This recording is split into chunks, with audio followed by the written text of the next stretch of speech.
भक्ति सुखालागी आपणची दोरी भागी वाटोनिया अंगी शिवदैवानी. भगवान सिद्धेश्वराच्या शरणकृपेने श्री रुक्मिणी पांडुरंगाच्या चरणाजवळ श्री सद्गुरु ज्ञानेश्वर महाराज, श्री जगद्गुरु तुकाराम महाराज, श्री संत एकनाथ महाराज यांच्या चरण सानिध्यामध्ये आपण सर्वजण मिळून महान ग्रंथाला ज्ञानेश्वरीच्या 12व्या अध्यायाच्या 186 ओळीचा विचार करतो.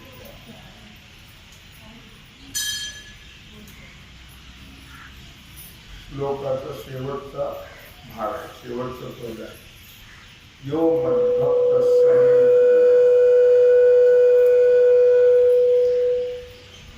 भक्ती सुखाला.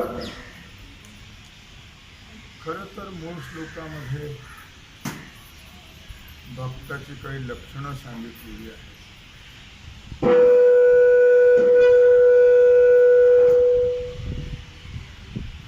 अनपेक्ष सुचिरदर्श उदासीनो गतमिथा सर्वारंभ परित्यागी यो मद्भक्तः समेति. फार महत्वाची लक्षणं आहेत भक्ताची. अनपेक्ष लक्षणं आहेत, पण ते फार अवघड आहेत. सांगायला बरं वाटतं, सर्व सांगितलं होतं, सांगायला बरं वाटतं, पण आचरण करणं फार अवघड आहे. म्हणून इंदुरीकरासारखं जर लोकांवर परिणाम होत नाही त्याचं कारण हे आहे, आचरण करायचं नाही ना, नुसतं सांगायचं बकवाद कर लोकरंजवणी, त्याच्यावर परिणाम होत नाही. आधी केले मग सांगितलं, अवघड करावं लागतं आणि मग सांगावं लागतं. अनपेक्षा, कुठल्याही प्रकारची अपेक्षा नाही. जे काही होतं ते प्रारब्धाप्रमाणे. तुम्ही अपेक्षा केली तरी प्रारब्धाप्रमाणेच होतं. सुपारी नाही होत प्रारब्धाप्रमाणे, ते ठरवून होते. मला कोणी जर कृष्णाला बोलवलं, मला विचार करतो तुमची सुपारी आली, मला तमाशा काय म्हणतो, सुपारी विचारतो नाही. आता लोक सुपारी ठरवतात ते तमाशगिरी आहेत.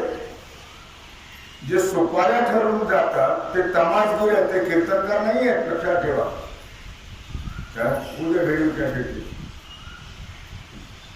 ते कोण आहे, माफ करा, ते तमाशगिरी आहे. त्या कीर्तनकार म्हणत आमच्या गुरुजीने कधी असा हात केला नाही आणि मीही आयुष्यात कधी कोणी सांगावं महाराजांनी आम्हाला मागितले हो.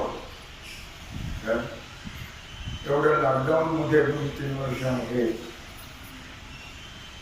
तू करतो सगळं बरोबर हो, त्याला काळजी आहे आपली. संसाराची चिंता तोची करी आमचा.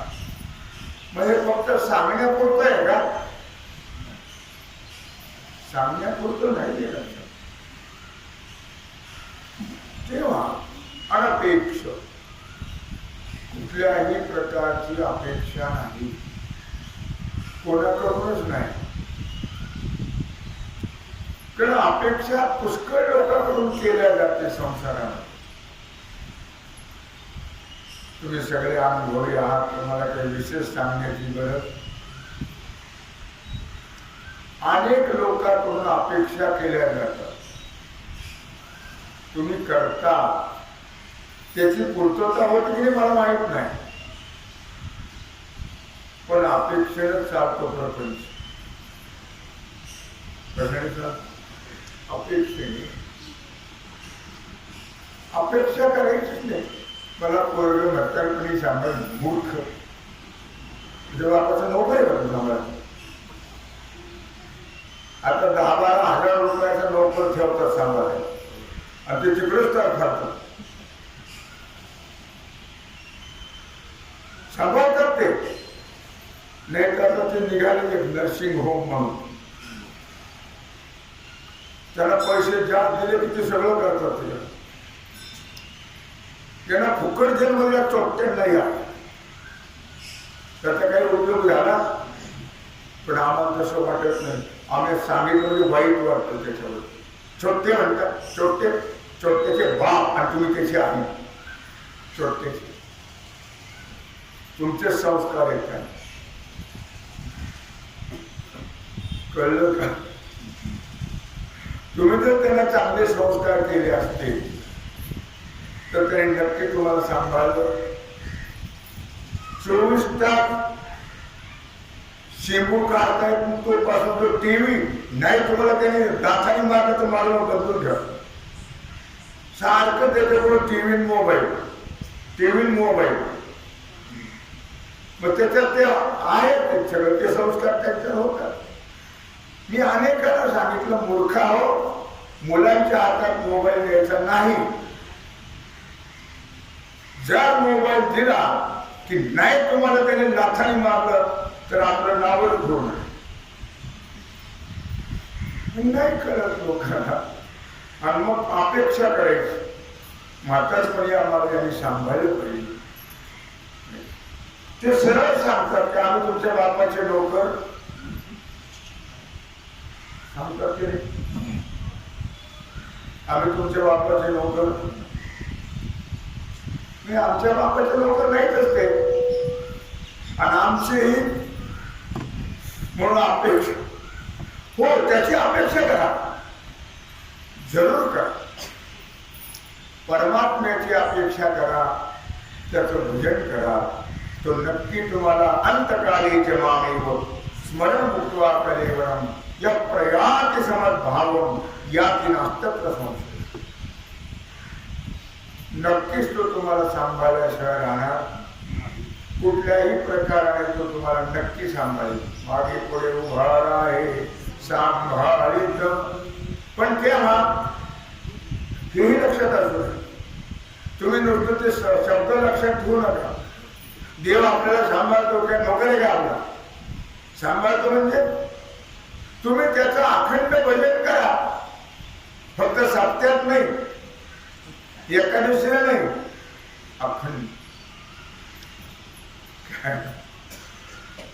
अखंड भजन करा. नाही त्याने सांभाळत तुम्हाला नक्की सांभाळेल. हो अनपेक्षा त्याची अपेक्षा जरूर करा, पण अपेक्षा मोबदल्यातून असते. अपेक्षा करून असते मोबदल्यातून. तुम्ही जर त्याला म्हटलं आहे तुम्हाला आम्ही सांभाळलं, तुमचं शिक्षण घेतलं काय उपकार केला का? सगळं जग करत कोण तुम्ही? उपकार केला आमच्यावर? लोक करतात तुम्ही केलं. अशी उत्तरं देतात पोरं. तुम्हाला नसतील देत फार चांगली गोष्ट.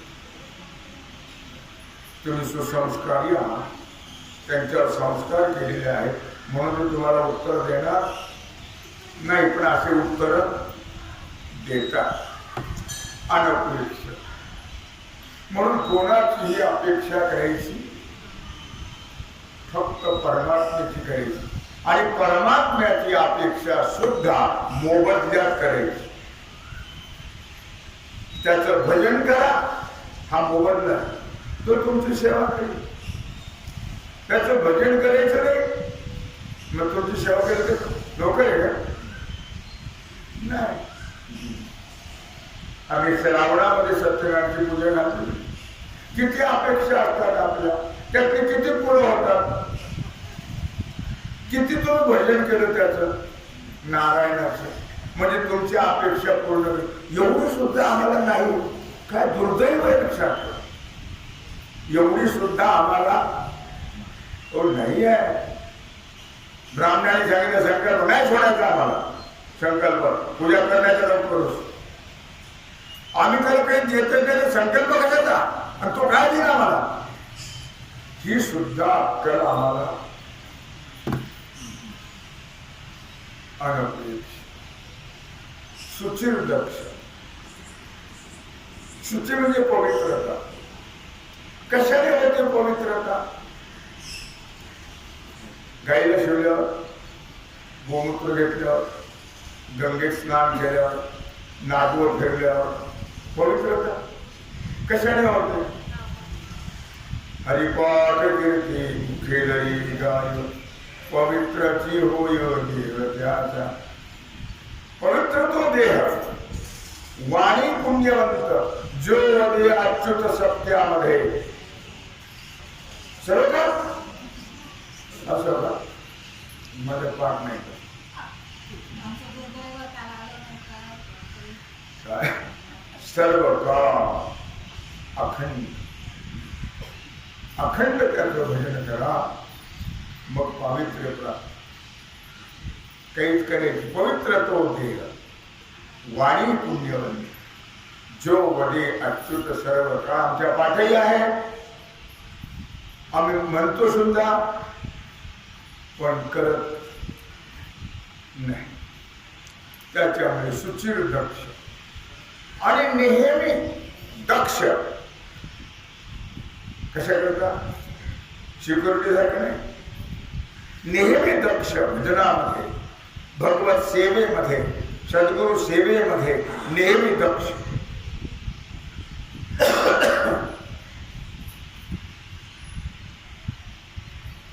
उदासीन. नेहमी ज्याला अपेक्षाच नाही तो उदास असतो.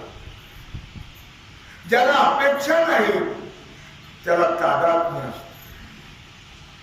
उदास याचा अर्थ तादात्म्य राहील. कोणाचं तादात्म्य घेतात? तुमचं कोण आहे त्याचं घेता का? कोणाचं नाही घेतात. मग तुमचं कोण आहे? तुमचं कोणीच नाही. आणि जो आहे त्याला तुम्ही ओळखत नाही. ज्याचं तादात्म्य घ्यायला पाहिजे त्याचं तुम्ही घेत नाही.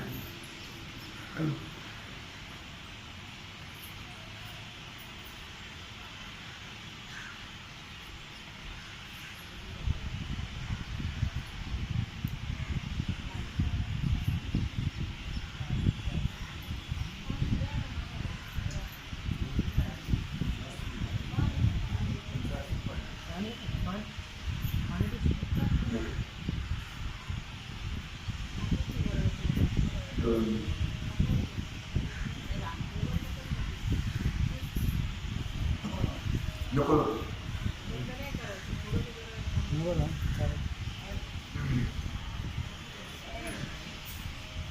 दुसऱ्याला सुरू करतो.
नको मला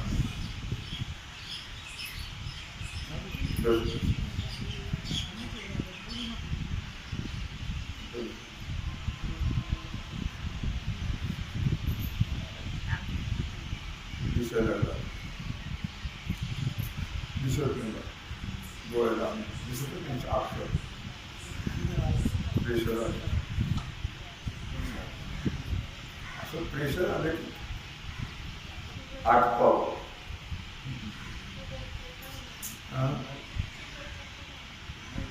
शुगर नाही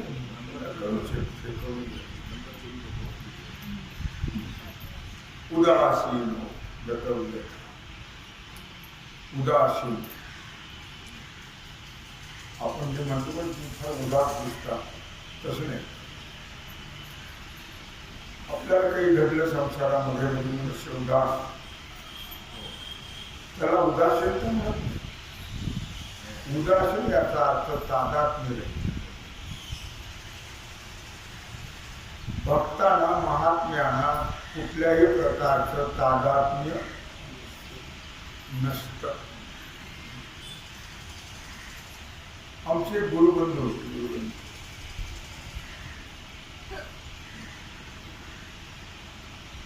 त्यांनी जवळपास त्याला पंक्ती घ्यायची चातुर्मासा लोक देणग्या द्यायचे. बोधे बाबा रामचंद्र बोधे 50 लाख रुपये त्यांनी संस्थेला दिले. 7-8 लाख कुणाच तरी नावावर ठेवले. त्याच्याकरता भांडण्यात आले होतो. ते तर गेले बोधे बाबा. मी कशाला सांगितलं उदासीन तादात्म्य रे कुठल्याही प्रकारचं तादात्म्य नाही. व्यथा गेल्याचे आल्याचे कुठल्याही प्रकारे आल्याबद्दल सुख नाही आणि गेल्याबद्दल दुःख नाही. गेलं तरी दुःख होत नाही. दोन यातच आहे सगळं. नाही मग कसं दुःख करायचं. देह काळाचे धन कुबेराचे देह काळाचे धन कुबेराचे तेथे मनुष्याचे काय आहे. देता देवविता नेता देवविता तेथे याची सत्ता काय आहे. आपण देहाची काळजी करतो म्हणे. मुळे तरी म्हणल्याकडे शुगरचा प्रसंग घ्या म्हणजे देहाची काळजी आली. ते देहाची काळजी करत नाही. धनाचीही काळजी करत पण नाही येत. तुमचं लक्ष झालं 10,000 करता एका महाराजाने एका माणसाला फोन करायला ठरवलं. 10,000 करता त्याला गावातून हाकून दिलं नाही. लोकांना कळलं की अशी अशी परिस्थिती आहे. त्याला हाकूनच गावात. उदासीन धनही आपला नाही देहही आपला नाही. सोडतोय का अवघड आहे. अवघड आहे. मग देहाला मी काय म्हणतो माझा माझा माझा माझा माझा आपला आहे. देहा पाचाचा भाडोत्री भाडोत्री उदासीन गेल्याचे शे नाही आणि आल्याचं सुख नाही. गेलं तरी दुःख नाही आणि आलं तरी सुख नाही. गतम व्यथा सर्वारंभ परित्याग. कर्माचा आरंभ करूनच ते कर्म करतात. कर्माचा आरंभ करत नाही करतात. मग कर्माचा आरंभ करताना संकल्प सोडून करतात का तसं. संकल्प जरी ब्राह्मणाकडून सोडला नाही तरी आपल्या मनात संकल्प करूनच कोणतंही कर्म केलं जातं. संकल्प मनात केलाच जातो त्याचा आणि मग कर्म केलं जातं. हे करतोय आपण, याच्यापासून आपल्याला हा लाभ होईल. नुकसान होईल याचा विचार करत नाही कधी आपण. याच्यापासून आपले नुकसान होणार आहे असं कधी डोक्यात येत नाही आपल्याला. काही येतं लाभ होईल. उपवास, तापास, सत्कर्म काय असेल ते, हे कर्म जे केलं जातं, कर्मारंभ परित्य आहे. तर ती माहिती म्हणतं सर्वारंभ. सर्वारंभ म्हणजे सर्व प्रकारचे कर्म. त्या कर्माचा आरंभ करताना मनुष्य संकल्प करतो.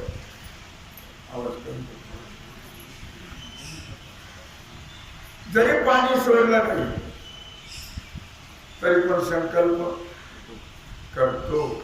संकल्प करूनच कोणतंही कर्म सुरू करतो. पण हे तसं नाही. जे आपल्या वाट्याला आलेलं कर्म आहे ते निष्काम बुद्धीनं करायचं. त्या कर्माच्या फलाची इच्छा सुद्धा करायची, तरच तुम्हाला मोक्ष मिळेल. लक्षात ठेवा.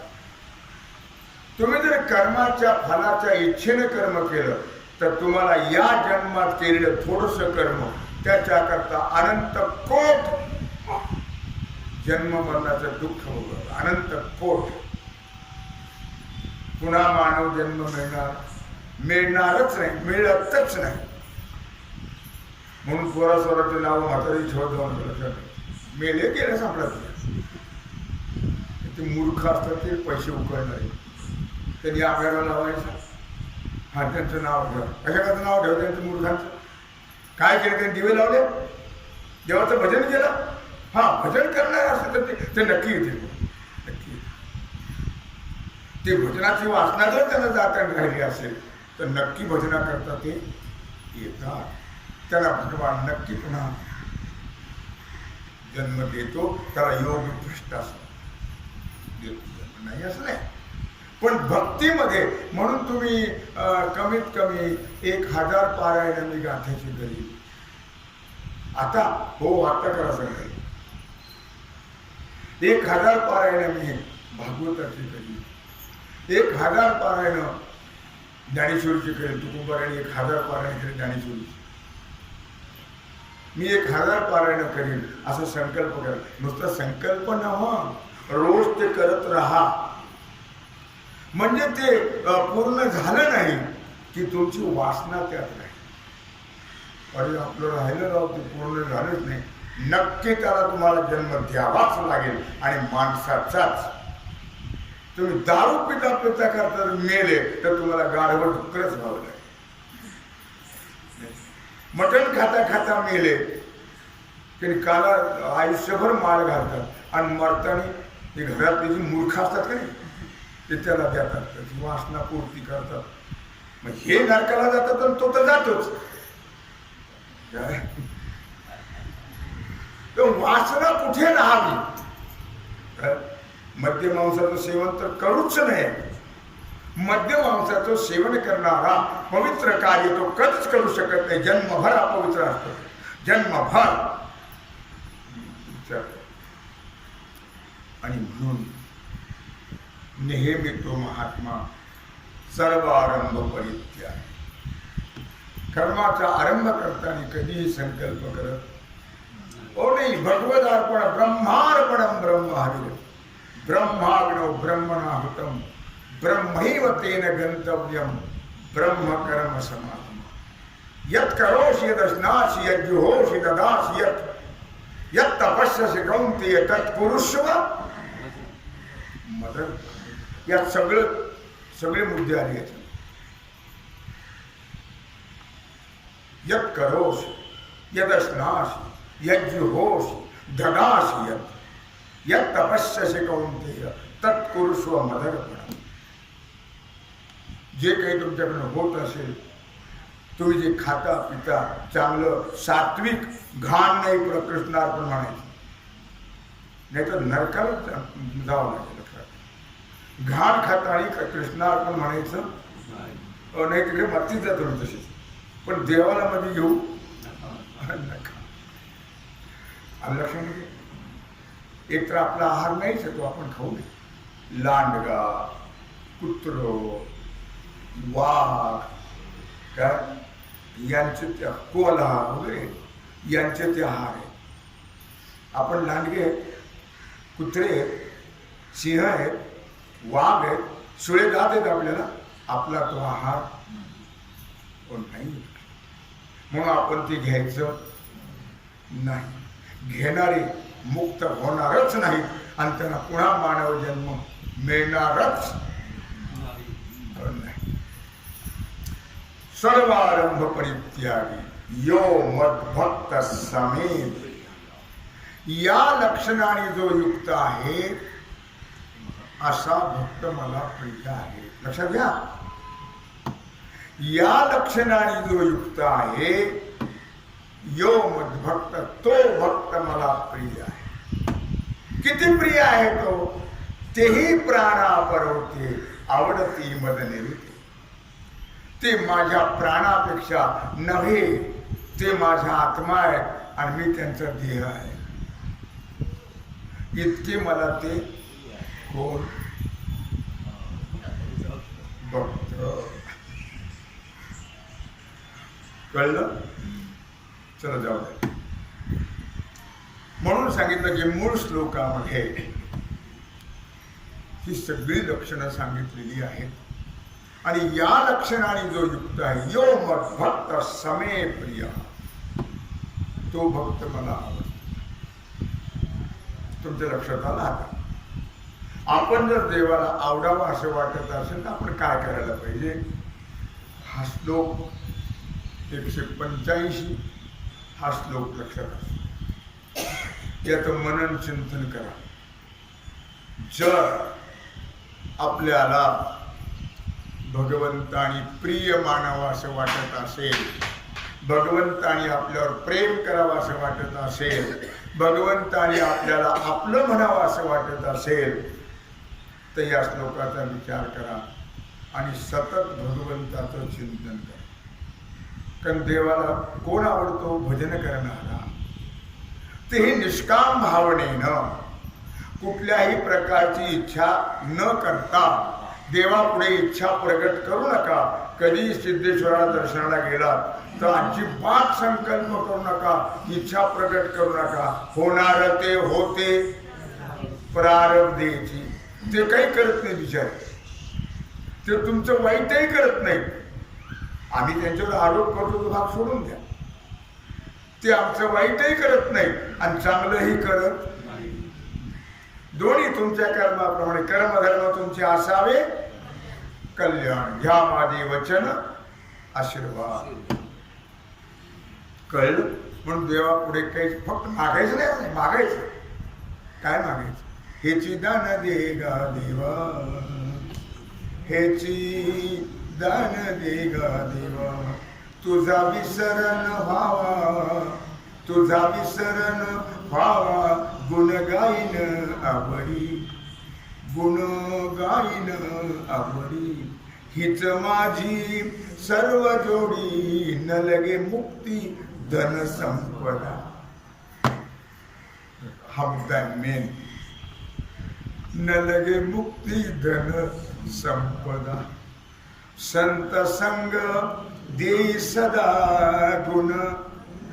अवश्य मागा. देवापुढे गेला की अवश्य मागा. देवा हेच दान दे गा देवा, तुझा विसरण. मला तुझा नेहमी प्रार्थना करा. तुझा विसर करून देऊ नकोस, तुझा विसर करून देऊ नकोस. नेहमी प्रार्थना आणि आठवणीनं त्याचं चिंतन करा. असं आपला विषय असा चाललेला आहे. पाहे लोखंडाचा आरिसा. भक्त करतात उदाहरणाची. लोखंडेची घडी दे जैसा, लोखंडेची उजळे कैसा. स्वप्रकाशान गती. पूर्व काळामध्ये असे काचेचे आरसे नंतर शोध लागले. लोखंड घ्यायचं, आणि लोखंडाने घासायचं घासायचं घासायचं घासायचं, इतकं त्याला घासायचं की तो चकाकी आली पाहिजे. आणि चकाकी आल्यावर मग त्यात तो पाहे लोखंडाचा आरिसा. पूर्वी लोखंडाचे आरसे होते आणि ते तोंड कशाचे कोण बघतं कुठे करत घे. आता फार सोय झाली हो, संडासातही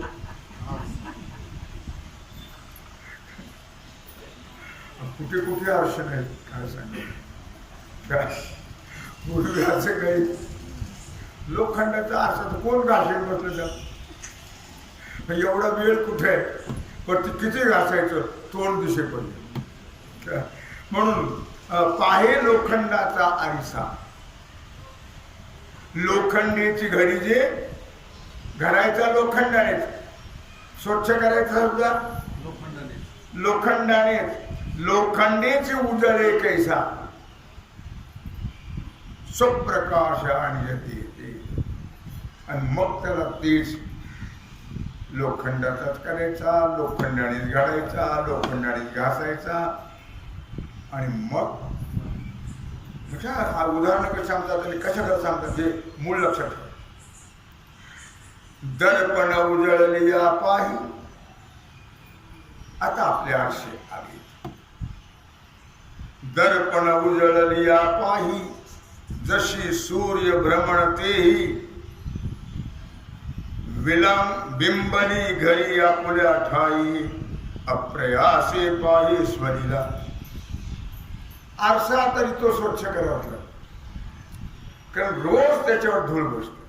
किती प्यात बंगले असते, कोटीचा जरी बंगला असला तरी त्याच्या आरशावर धूळ बसणारच, भांड्यावर धूळ बसणारच, घरात धूळ होणारच. कशी होते कोण मला माहित नाही. मग ते आरसा पुसावाच लागतो काय. किंवा दर्पण उजळली या पाही. आरसा स्वच्छ केला. आरसा स्वच्छ केला की त्याच्यामध्ये सूर्याचं प्रतिबिंब पडलं जात. तशी जर व्यवस्था केलेली असेल तर हा. मग सूर्य सूर्य भ्रमणतेही, बिंबली धरी आपले ठाई, अप्रयासे पाहीश्वरीला. मग तो आरसा सूर्याचं जे बिंब आहे ते आपल्या ठिकाणी धरून ठेवतो. काय म्हणलं त्याने, बिंबली धरी आपले ठाई. कोण तो आरसा, ते सूर्याचं प्रतिबिंब म्हणा, आपलं प्रतिबिंब म्हणा, पाऊस तर तरी तो धरून ठेवतो म्हणून आपल्याला दिसतं ते. सूर्याचं काय आपलं काय, तो आरसा धरून ठेवतो त्याला म्हणून दिसतं. धरून ठेवलं नसं दिसलं, माऊलीची भाषा आहे. बिंबली धरी आपले ठाई, अप्रयासे नाही पाहीश्वरीला.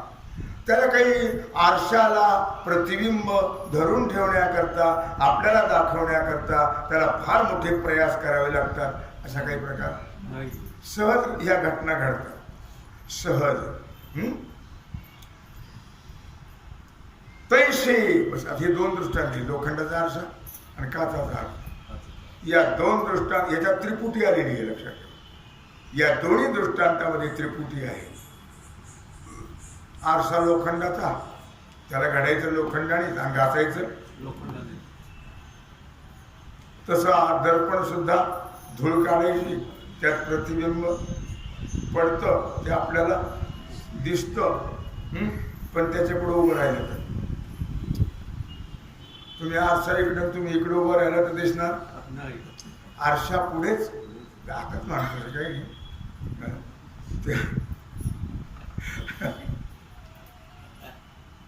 दिवसातून कितीतरी वेळा माझ्यासारखे वाढून गेले तरी ते बघतातच आरशा. आता काय लगेच गालवर येतं काय, पण ते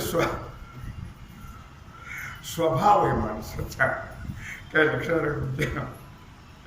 आता चांगल्या माणसाने नाही, जे ज्यांचे गाल बिल बरं आहे त्यांनी पाहिजे चांगली होती. काय सफरचंदासारखे गाल आहेत, कमळासारखे डोळे आहेत, मोगऱ्यासारखे दात आहेत, त्यांनी पाहिलं तरी त्याला आमच्यासारख्या म्हडेली पाहून काय आहे लोक काही उपयोग केलं, पण पाहतातच. लक्षात तुमच्या आलं का. काय सांगतो मी ते? तैसे मी होऊन माझे भक्त. लोखंडाचा आरसा लोखंडाने घालायचा आणि लोखंडाने घासायचा. तैसे त्याप्रमाणे भक्त कोणाचा? मीच. माझे भक्त. मी होऊन माझे भक्त. मीच होऊन पांडवा करते माझी सेवा. आश्चर्य आहे. भगवंताला ओळखणं, भगवान आपण होणं आणि मग सेवा करणं, त्याला फार महत्व आहे. आपण भगवान होत नाही, भगवंताला ओळखत नाही. देवाची सेवा मात्र आपण करतो, ती रुजू होत नाही. तुम्ही भगवान व्हा. आता भगवान कसं व्हायचं? त्याच्याकरता शास्त्र आहे, वेदांत शास्त्र त्याच्याकरता स्पेशल आहे.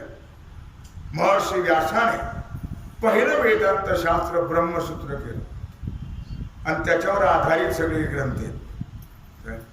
त्या वेदांत शास्त्रामध्ये भगवंताला कसं ओळखायचं आणि आपण भगवान कसं व्हायचं ते वेदांतात सांगितलेलं आहे. मग तुम्हाला वेदांत जर तुम्ही कळून घेतला किंवा ज्ञानेश्वरी सुद्धा आहे, तुम्ही ज्ञानेश्वरी जर नित्य ऐकत राहिला, उगे 4-8 दिवसांनी एकदा 4-8 दिवसांनी एकदा, काही त्याच्यापेक्षा न आलेलं परवडलं. मी तर असं म्हणणार माणूस. कारण त्याचं जे तत्व आहे, त्याची जी लिंक आहे ती सुटल्या जाते. आणि मग काय कळतं? उगा आपले सवड झाली म्हणजे यायचं, सवड झाली म्हणजे यायचं, या तिकडे बोंबलत फिरायचं, त्याचा उपयोग होत नित्यने मनामी तो प्राणी दुर्लभ, ते प्राणी दुर्लभ, लक्ष्मी वल्लभ राग मानू नका. नाहीतर आलाच राग तर टाकत बुंदीचे प्रसाद त्यांनी आण, नाही ते वाटायचं आहे. कळलं? तैसे मी होणी माझे भक्त. ह्या 2 उदाहरणाप्रमाणे अनन्य भावे भजती मज, मजची भजत. मीच होता भगवान होऊन भगवंताची भक्ती करावी. काय? गुळ होऊन गोडी चाखावी. तुकोबाराचा फार गोडा बोल आहे. गुळ होऊन गोडी चाखावी. फार सुंदर माझ्या पाठ नाही तो. काय? गुळ व्हावून मग गुळाची गोडी चाखावी. गुळ वेगळं, हे वेगळे. काय कळते माहिती? गुळ व्हा आणि मग गोडी चाखा.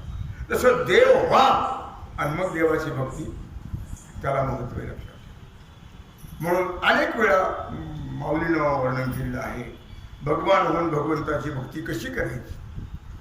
काय?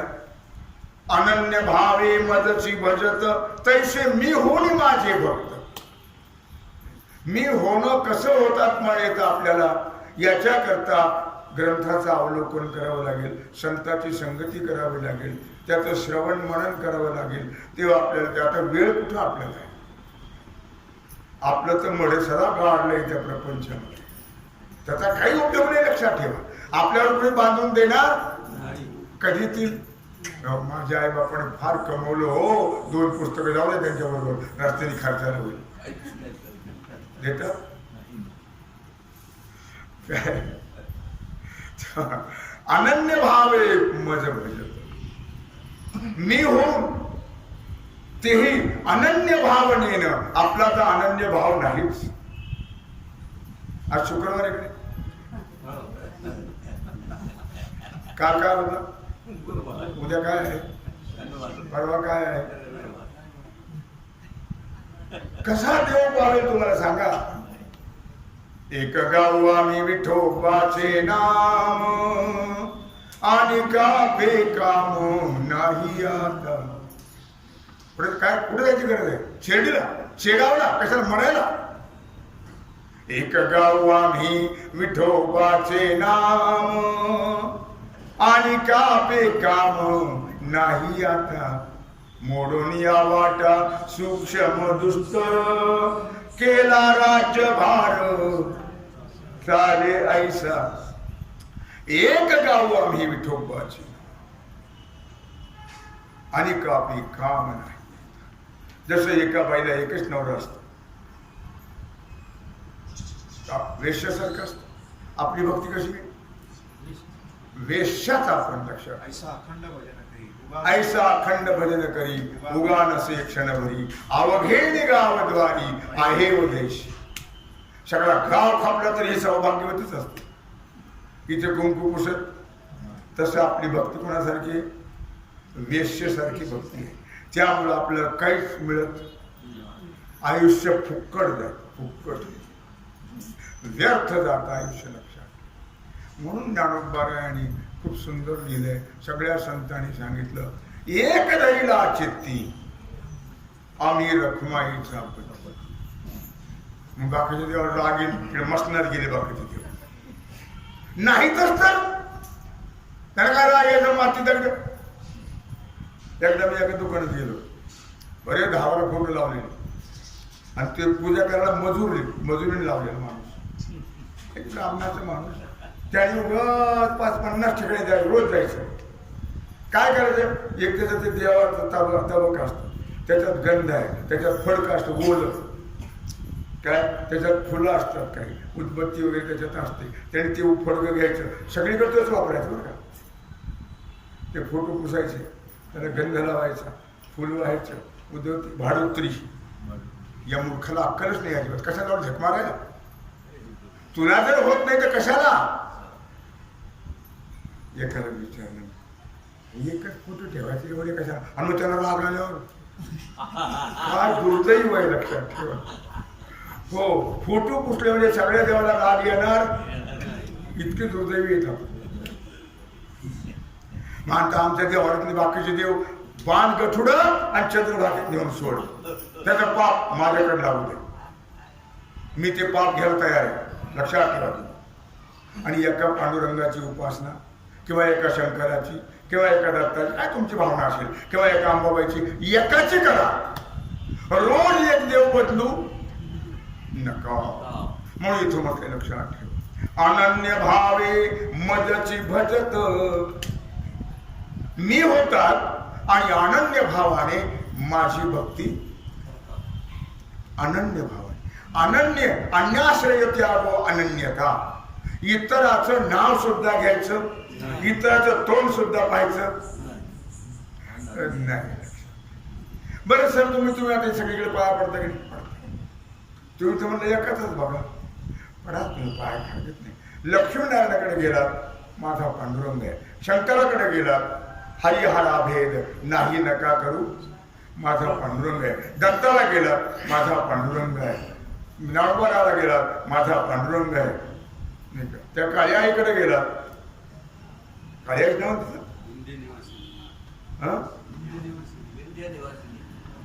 तिचं नाव काय आहे? कालिका माता, म्हणून मी काळी आहे म्हटलं. तिथे जरी गेला तरी माझा पांडुरंग आहे असं म्हणा. कालिका मातेकडे जरी तुम्ही गेलात तरी माझा, मग तुमची भक्ती सक्सेस नक्कीच होईल. त्याच्याबद्दल वाद. कुठेही जा, कुठे रस्त्याने गेला तरी एखाद्या दगडाला शेंदूर लावलेला असेल, तिथेही नमस्कार करा तुम्ही, अवश्य. पण काय म्हणून करा? माझा पांडुरंग आहे. याला म्हणतात अनन्य भाव. याला काय म्हणतात? अनन्य भावे मजची भजत. मी होऊन अनन्य भावनेनं माझी भक्ती. किती लोकांच्या लक्षात राहील, किती लोक असं करतील मला माहित नाही, पण आमचं काम आहे सांगायचं ते आपण. नाही तर आम्हाला तुम्ही विचारतील ना, तुम्ही या लोकांना सांगितलं होतं का? कुठं यमराजाकडे बोलत होता म्हणून साक्षात आयुष्यभर तुम्ही सांगितलं लोकांना? अहो सांगितलं बाबा, असं काय करतात, याने केलं नाही, आता त्याला मी काय करणार? आमचं काम सांगायचं आम्ही. आता त्याने केलं मी त्याला काय करणार आम्ही? काय लक्षात राहील तुमच्या? अनन्य भावे मजची भजत. खरंच तुम्हाला बोलवतो यमराज, बोलवतो, साक्षी द्या. हा, म्हणजे त्याचं वरत फरकत नेत नाही, पालखी पाठवून नेत आणि साक्षी द्यायला लावतो. अनन्य भावे मजची भजत. काय मी मात्र सगळे सांगायचे, मी सगळ्याला आयुष्यभर सांगत असतो. त्याने काय केलं मला माहिती, आम्ही कशाला बघू त्यांच्याकडनं घरी, त्यांच्या देवावर किती जाऊन येते कशाला बघू? मला काय करायचं, आमचं सांगायचं काम हे आम्ही करतो. अनन्य भावे मजची भजत. ते माझे ऐश्वर्य समस्त प्रतिबिंबित तया माझे. ऐका ऐश श्री अवदार्य ज्ञान वैराग्य ऐश्वर्य हे साही गुणवर्य असती जेथ म्हणून तो भगवंत हे सगळं ऐश्वर्य त्याला प्राप्त. अशा पद्धतीनं जे भक्ती करतात त्या सगळं माझं ऐश्वर्य त्यांच्यात प्रतिबिंबित होतो. अशा प्रकारे या भूमीचा आपण विचार करतो आहोत की भक्ती सुखा लागी आपण पेच दोही भाई. तोच भक्त आणि तोच देव वाटून या अंगी सेवकही बाणी असं माऊली वर्णन करत आहेत. आणि भगवान अर्जुनाला आपल्या भक्ताचं वर्णन करून सांगतायत. तेव्हा झालेली सेवा भगवत चरणी समर्पित करून राहिला जो सेवेचा भाग आहे तो आपण उद्या कुंडली वरदे श्री ज्ञानदेव ओम नमो पार्वती पते हर हर महादेव.